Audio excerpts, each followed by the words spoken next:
massive precision strikes on the three key nuclear facilities in the Iranian regime. ইরানে হামলা করেই ভাষণ দিলেন মার্কিন প্রেসিডেন্ট ডোনাল্ড ট্রাম্প।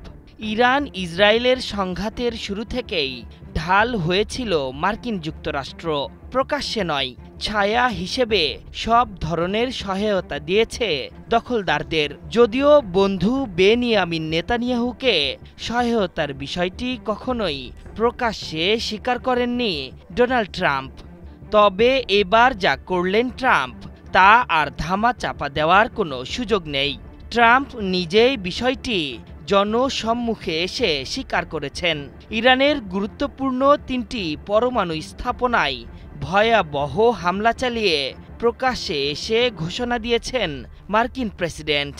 যুক্তরাষ্ট্রের স্থানীয় সময় রাত 10টায় জাতির উদ্দেশ্যে দেওয়া ভাষণে তিনি বলেছেন, ইরানের ফর্দো পারমাণবিক স্থাপনা পুরোপুরি ধ্বংস করা হয়েছে। পাশাপাশি নাতাঞ্জ ও ইস্পাহানে সাবমেরিন থেকে 30টি ক্ষেপণাস্ত্র ছুড়ে সেগুলোতেও ব্যাপক ক্ষতিগ্রস্ত করেছে তার সেনাবাহিনী।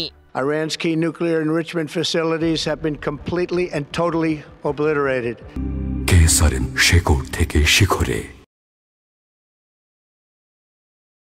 ইরানের পারমাণবিক স্থাপনায় হামলা অসাধারণ সফল একটি সামরিক অভিযান আখ্যা দিয়ে প্রেসিডেন্ট ট্রাম্প বলেছেন, আমাদের লক্ষ্য ছিল ইরানের পারমাণবিক সমৃদ্ধকরণ সক্ষমতা ধ্বংস করা এবং বিশ্বের 1 নম্বর সন্ত্রাস সমর্থক রাষ্ট্রের পক্ষ থেকে আসা পারমাণবিক হুমকির অবসান ঘটানো।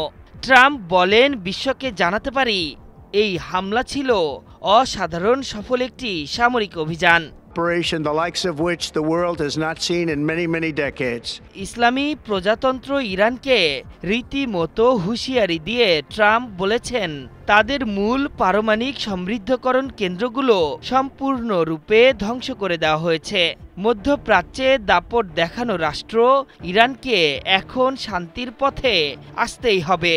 তা না হলে ভবিষ্যতের হামলা আরও বড় এবং অনেক সহজ হবে বলেও জানিয়েছেন তিনি।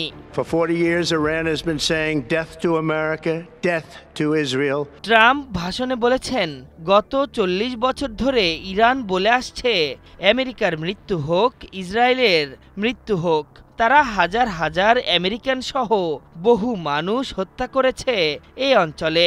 ইরানের কুদস ফোর্সের সাবেক প্রধান কাশেম সোলাইমানির কথাও উল্লেখ করে তিনি বলেছেন, যাকে তিনি 2020 সালে হত্যা করার নির্দেশ দিয়েছিলেন।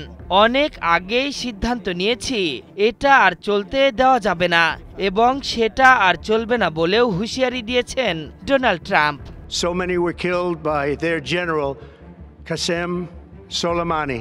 ইরানে হামলার পর ইসরায়েলের প্রধানমন্ত্রী নেতানিয়াহুকে ধন্যবাদ ও অভিনন্দন জানিয়ে ট্রাম্প বলেছেন, আমরা দল হিসেবে কাজ করেছি, হয়তো এরকম সহযোগিতা অতীতে কখনো দেখা যায়নি। আমরা ইসরায়েলের জন্য ভয়ঙ্কর হুমকি একদম মুছে দেওয়ার পথে অনেক দূর এগিয়ে গেছি।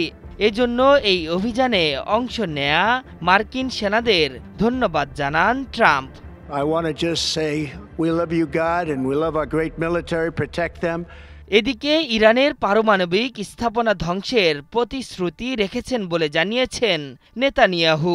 তিনি বলেছেন, যেভাবে আর যে উপায়েই হোক ইরানের পারমাণবিক স্থাপনা ধ্বংস করা হয়েছে। আমি আমার প্রতিশ্রুতি রক্ষা করেছি। এই হামলায় মার্কিন সেনাবাহিনীর সাথে সমন্বয় করেছে ইসরায়েলি সেনারা।